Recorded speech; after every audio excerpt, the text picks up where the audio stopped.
هيفاء وهبي ترند بكل مكان، بس هالمرة القصة غير.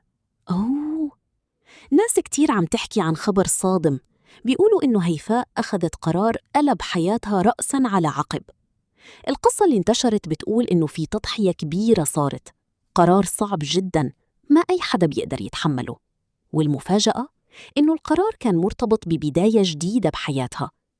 من فترة هيفاء كانت دايماً محط أنظار، جمال، نجاح، شهرة، كل شي ظاهر مثالي. بس اللي ما حدا كان شايفه الضغط الكبير اللي كانت عايشة فيه.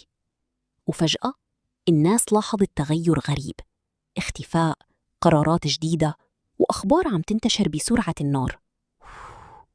وفي ناس عم تقول إنه في رجل دخل حياتها وغير كل المعادلة. بس هل هالشي صحيح ولا مجرد إشاعات؟ السوشيال ميديا انقسمت، قسم عم يدافع عنها وبيقول هي حياتها وهي حرة، وقسم تاني مصدوم ومو قادر يستوعب اللي عم ينقال.